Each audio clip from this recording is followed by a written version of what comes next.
Alrighty, so to start, we do have a Naiad here playing on Lakeside. Lakeside is a pretty good map for Naiad. I've seen her play there quite often. Was submitted by VenB, one of my loyal viewers. I don't believe I've reviewed VenB's gameplay before, so I'm really excited to see what VenB's got here. Goes all the way to Cornfield, finds the doctor here, and gets a very nice first hit here. And it looks like you are carrying Blink. So that's very important there to know. Now that you have your first hit and the doctor kind of gave that away, it's going to be relatively simple for you to get that second hit. One main thing, if doctor gives you a hard time, trying to get a single first hit and then blinking the second hit works like 90% of the time. Especially if you're playing like Dream Witch or any other characters of the like. If you're having a tough time dealing with doctors that just pallet camp and heal, a lot of times you can just get a follow-up blink. So, you could probably blink this. Oh man, you almost gave that doctor a chance to continue that kite. If that doctor would have gone into small boat, you probably would have been in a tougher situation than what you're in now. But the doctor decided to try running around, and that was not the move, and you ended up getting it down as a result. So, as of right now, I'm not quite sure who's going to be the rescue, but it looks like you're just trying to set up by giving yourself the maximum amount of distance with the water. So, by what I gather, Naiad just kind of camps by proximity a lot of times. You just kind of get really large areas under your water, and then you just kind of wait it out. And it looks like, oh, this survivor is almost... So this is kind of where that camping is important. You're going for that double hit there, so that... Oh, and you get the terror shock. So you actually timed that really well, so that if she didn't go for that there... Let's watch that again. If she didn't go for the rescue right away, she should have rescued right then and there when you didn't have a chance to swing. That was her opportunity. But even if she didn't go for that rescue right when she did to get a terror shock, she was going to get hit by the water, and then that would have just led to a classic 1-2 anyways. And you got the terror shock there, so... Yeah, that was a pretty good setup there. I like what you did with that sort of proximity camping strategy there. So far, not a whole lot of area to improve, just a couple of things probably having to do with like where exactly you're placing that harpoon. And it looks like that cowboy's going to go for the rescue now. That might have been blinkable there, you never know, but you're going to be able to... I never really expect cowboys to carry tide, so a lot of times you just kind of let that rescue happen. Good blink there, but there is a cowboy in the area, so be careful of that. You don't want to give any free lassos away that could potentially throw. And the cowboy straight up lets you take the dog to the chair. I was kind of surprised that cowboy didn't really go for that. Alright, so you end up getting your harpoon all the way across there, getting this whole area there. Now, so far, generally, your harpoon placement has been really good. The only things I would say is that in chases, a lot of times, I think there are times when you'd be able to throw that harpoon a little bit more in the direction of where the survivor's going.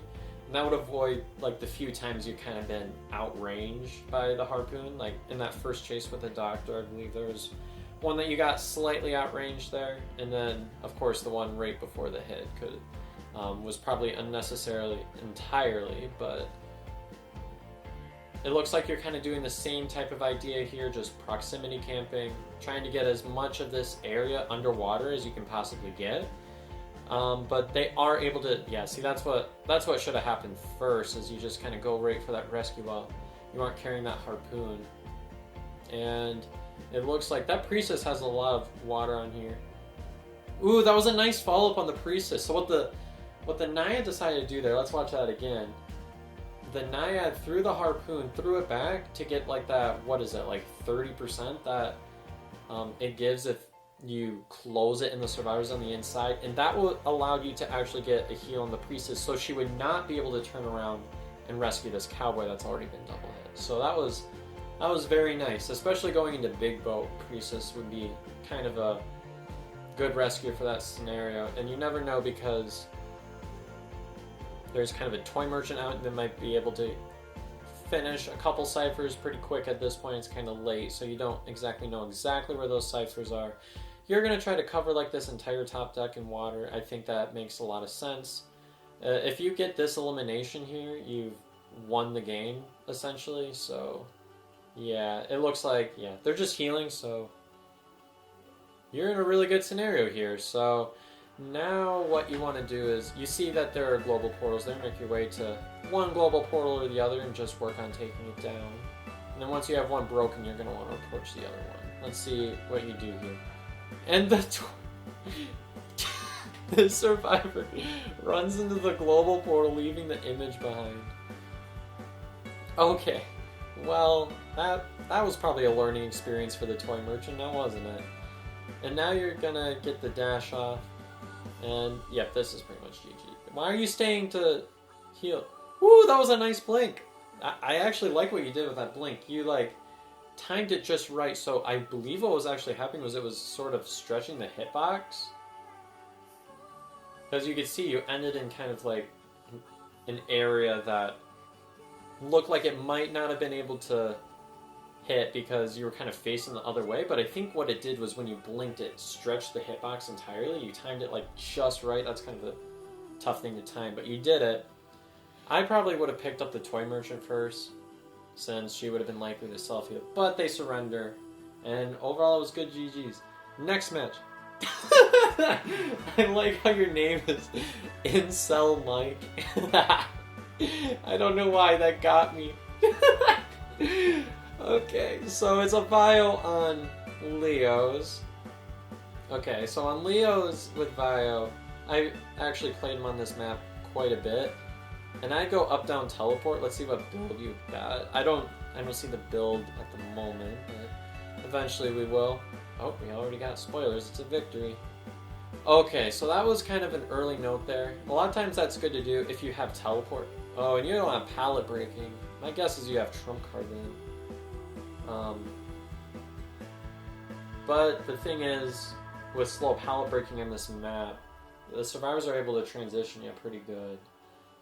And, oh, that note was way too far away. You were never going to get that. So, the only times I go for those far away notes is if I'm not even, like, going for the note hit and I'm just trying to get, like, a stack of notes on them. But another time that I might go for long notes is if it's just kind of like a Hail Mary right before I teleport. But otherwise, I generally don't go for kind of like the long notes necessarily. But a lot of times what I do is with those notes, I don't even go for the notes themselves, but I just go for like the delayed routes. Nice job not trying to go for that pallet hit, instead just taking the easy regular hit. And now you have an Ento down at what essentially probably should have been like a 3 cipher kite, but there's 4 ciphers remaining, so it's still tieable, but on this map I wouldn't be looking for anything more. That hit? I think you might have jumped the gun on that note a little bit. A lot of times what I like to do is if I'm going for those notes, and you'll notice this in my streams if I play Bio, I go for notes that are a lot closer to me, because that gives the survivors a lot less reaction time. Like that Enchantress should have been able to react to that. Instead she kind of ran directly in it.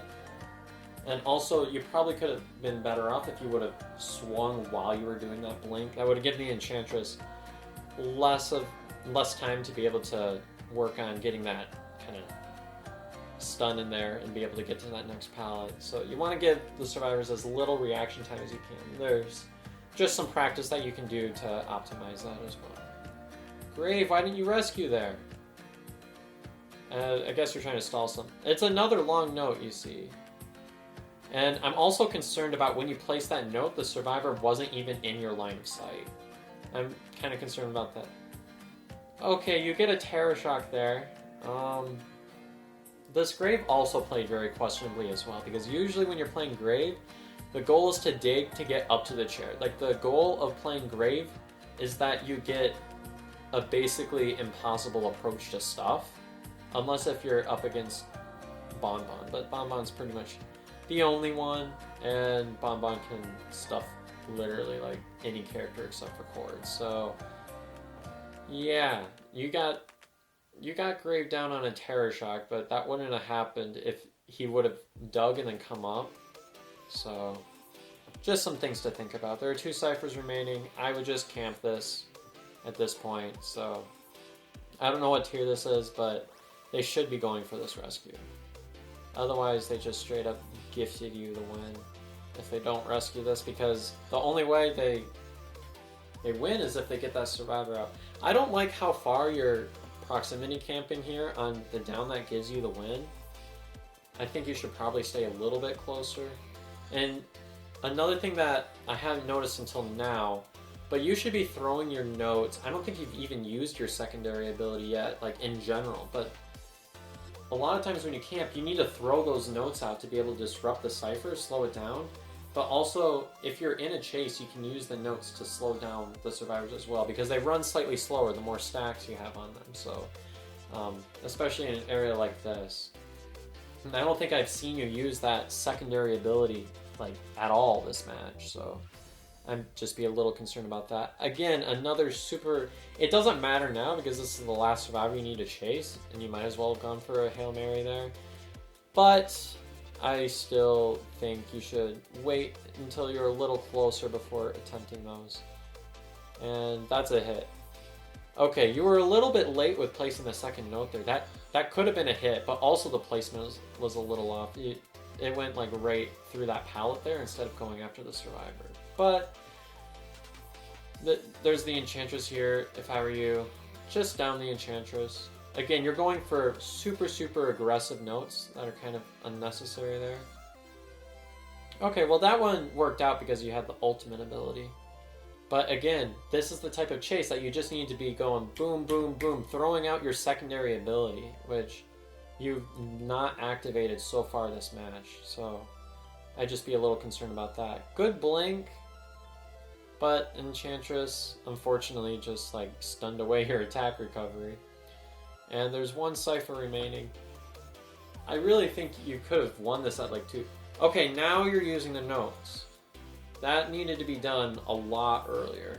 You need to be able to multitask to be able to do that, and proximity camp, and keep track of what's going on at the chair. This is kind of the thing that you need to do. Even with a relatively simple hunter like Violinist, there's still quite a few things that you do have to think about. So those are just kind of some of the things that I think about. I think at this point, you kind of know generally what you need to do to improve, in addition to not losing survivors at times like this. But